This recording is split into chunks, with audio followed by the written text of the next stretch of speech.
Whenever you want to get a certification, whenever you go after a certain degree, you want to ask yourself, the first question that you should ask yourself is, why? Like, why do you need it? What are you going to do with it? What's going on, guys? Welcome to another video. And today I'm going to be going over whether or not you should get a professional engineering license, aka the very famous PE license. So in this video, I'm going to be kind of in the background and I'm going to be walking over an agenda with you. We're going to be touching a couple of resources. We're going to be going over a lot of points. And so I am going to just kind of check out here, enjoy the video. If you have any questions, let me know in the comments below. And as always, give me the thumbs up, consider subscribing, and I'll see you guys on the next one. What's going on, guys? Welcome to another video. And today we are going to be going over a professional engineering license and whether or not you need one. And for this, I'm going to be using a couple of resources to give you guys an informational video that is going to help you make a decision on whether or not you should get a PE license. So if you're wondering this, perhaps you're thinking of taking your career to the next level, you are thinking of becoming a design manager, someone that is in charge of signing off for drawings. But we're going to go over the requirements, we're going to go over the prerequisites, and we're going to go over the goals of getting a PE license. Because the first thing that we need to acknowledge is, whenever you want to get a certification, whenever you go after a certain degree, you want to ask yourself, the first question that you should ask yourself is, why? Like, why do you need it? What are you going to do with it? And so in this video, I'm going to walk you through a couple of questions that I have for you, and I'm going to give you my perspective. I'm going to give you not the answers, but my answers to such questions. And hopefully that will all help you clear your vision for the future and make you help you make a decision. So what we see here is this is basically the agenda, everything that we're going to be going over today. And the first thing that we need to find out is, what is a professional engineering license? Like, what is it? So for that, we have a resource right here. It's a professional engineering license worth it? And the first thing that we need to look at, of course, we're going to go over here to the bottom a little bit, and we're going to answer the question, what is a PE license? So, and it says, a professional engineering license is a certification that demonstrates an engineer's adherence to a higher level of standards. Prior to 1907, blah, blah. So it's basically a standard for engineers. Not only is that, but it also gives you the authority to sign off of drawings, and it gives you here another comparison, a professional engineer between another engineer. It shows that the candidate has met all the standards of the profession, and especially for the fields where the PE is preferred but not required, and it sets you apart. That's what they say. It sets you apart from other engineers. And here's what I was talking about when we talk about sealing drawings and being the approval authority for design projects. It says a licensed engineer may prepare, sign, seal, and submit engineering plans and drawings to a public authority for approval. With these responsibilities come more authority and greater earning potential. So I think this is going to be a little subjective, because depending on where you are working, if you're working for the private industry, then this may be true. But when it comes to the government or public service in the United States, I want to say that a PE license does not really, it definitely helps a little bit, but I personally don't think, it's not confirmed, don't take my word for it, but I really don't think it affects your earning potential that much, because in public service or in the government in the United States, you are ranked, or you are placed based on your numbers of years of experience, at least in the first, I want to say, 5, 6, or 7 years. Okay, so now that we have an idea of what a professional engineer or a professional engineering license is and what it does, I have another source right here, and this is the main source that I want to mention here. It's the National Society of Professional Engineers, and it gives you also another perspective on what a professional engineer is.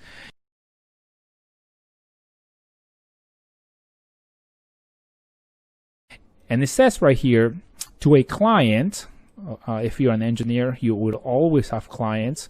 You'll be working for someone. Even if you have your own firm, even if you have your own company, you will always deal with clients, because they will be the ones who are paying for your salary, the ones that are paying for the project, and basically the ones that are giving you funding.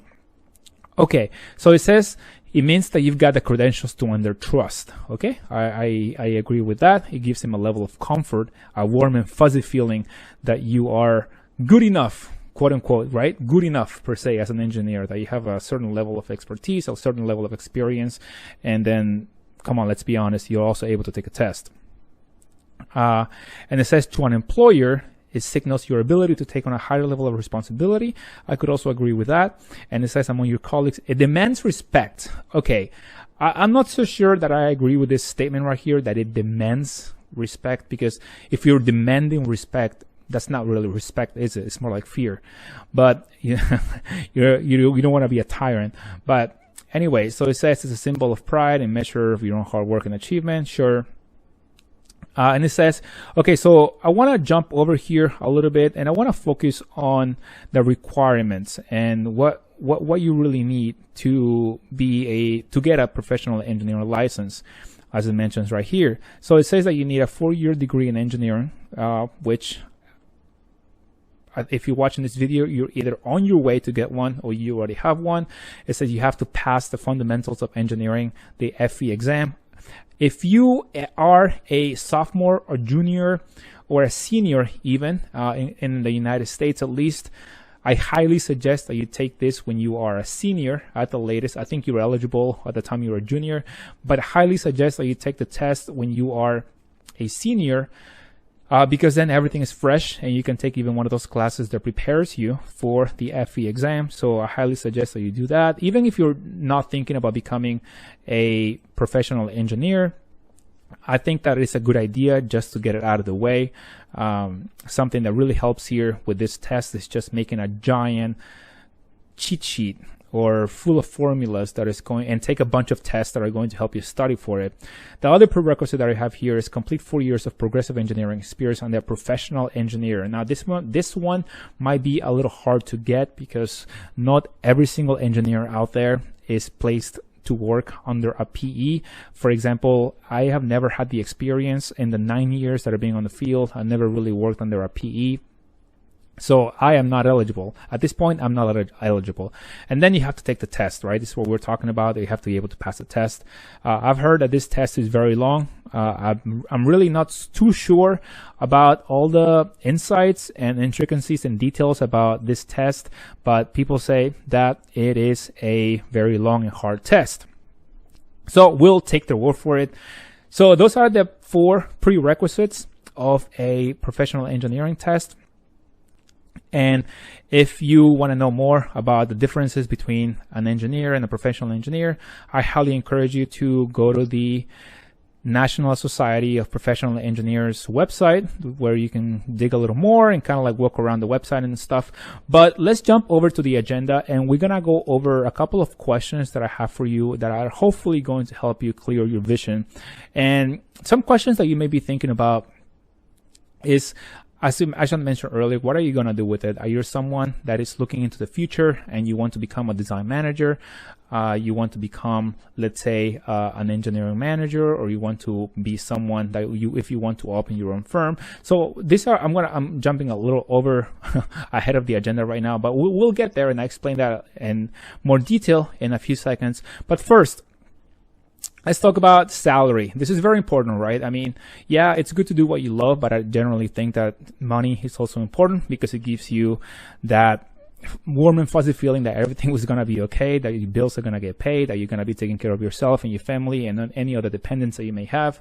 So we'll give you a higher salary. To be completely honest with you, I think that it may, if you are using it, but if you just have it just to have it, but if you're not using it, then it may not be that helpful. For example, if you have a PE license, but you are not approving drawings, you are not in charge of any major projects that require a PE, a professional engineer, or an engineer with a PE license, then it may just be an addition to your name, but it may not affect your salary. Now, please, if I'm wrong at this, please comment below and let me know and correct me. People that are in industry, let me know what you think, what your experience has been. The other thing that we want to mention here, let's mark this one off here. Boom. Okay. And the next thing that we want to mention here is what engineering fields are the ones that you should get one. I personally think, let's make a list here. I personally think civil for sure. That's the first one that comes to mind. Mechanical is another one in my opinion. What others? I think software and any other types of all those programming engineers or computer engineering or software engineering, computer science. I don't really think those types of engineering fields really deal with public safety, welfare, and so they may not be required, or a PE license may not be that helpful or advantageous to have. But civil and mechanical for sure. You guys can let me know in the comments below any other fields that you think a PE license could be applicable to. And we just talked about how you can get an engineering license. We talked about that 4-year engineering degree. We have to pass the fundamentals of engineering exam and then complete the 4 years. You have to have 4 years of training under a PE and then pass the principles, the PE exam. And I think I'm going to correct it on the screen right now if I'm wrong, but I think that it's a national license. It really doesn't depend on the state. In the United States, of course.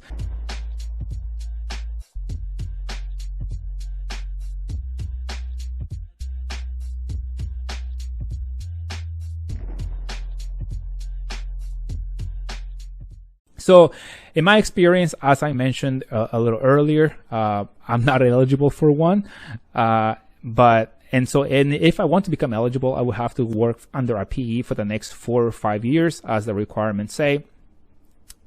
And to be completely honest, I really don't see myself needing one in the future because I'm not planning on opening my own firm. As I mentioned, I'm not planning on becoming a design manager. I don't want to open my own firm. And I really don't care about the status of just having a PE next to my title as Alex Isidro, PE. I mean, it would be nice, I guess, but it's not really enough motivation for me to go and get one. Now, I do have a couple of friends that are very interested in such a license, and if you are as well, then good for you. You know exactly what you want in the future, so congratulations, my friend. As I mentioned earlier, another reason why you may want to get a PE license is because you want to move up in a company, whether it's a mechanical or civil engineer. I think that it makes you a little more. It perhaps makes you a little more eligible, or at least it increases the perceived value that you bring to a company. So if you are not sure about what you do in the future, chances are you won't need it, because to me, and this is just my perspective and my opinion, you're not really committed, because I think that people that really know exactly what they want to do, they want to sign off of drawings, they want to be head of departments, and they want to go through all the layers of moving up the corporate ladder. They know exactly what they want, they know what it takes, and so their vision is much clearer. But if you are not committed, if you're not sure, then chances are you won't need it. And this is just my perspective, but you can let me know in the comments below what you think. And as I mentioned earlier, I'm not going to get one because I don't want to open my own firm. Honestly, I don't think I'm going to be doing engineering forever. And this is just my perspective. I like it, it's cool and all, but I don't see myself doing this for forever. I'm not going to say a very long time, but definitely forever.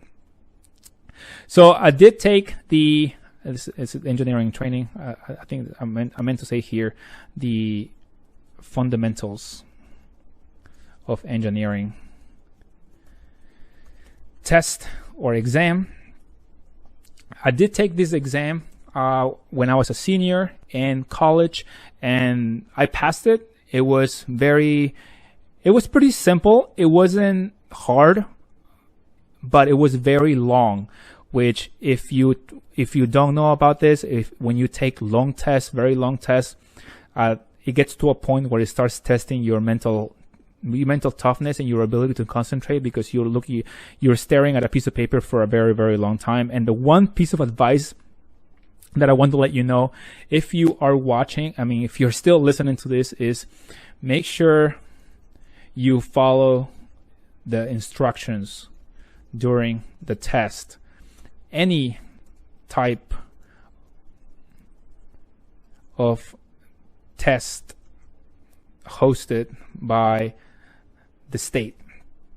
And the reason I'm saying this is because I saw, when I was taking the Fundamentals of Engineering exam, I saw a student getting kicked out of the test at the last minute because he was erasing something on his sheet, even though he was already being told to stop writing and stop using the pencils.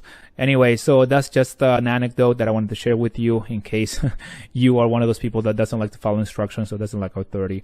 But anyway, so in the grand scheme of things, guys, it really depends on what you want to do in the future. I already gave you a couple of resources here where you can go and do your own research and check out what you really need to do. I mean, I already told you what are the prerequisites to earn a professional engineering license.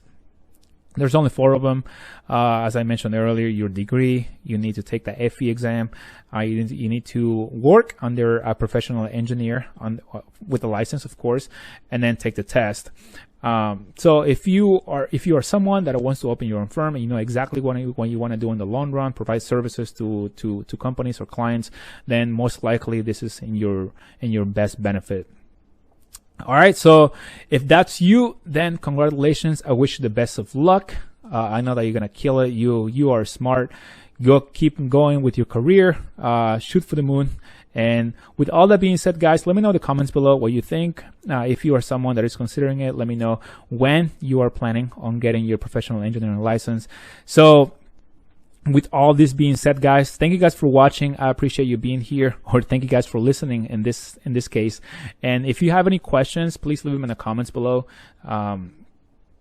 And consider sharing this video with someone that you think may find it valuable as well. And with that being said, I'll see you guys on the next one.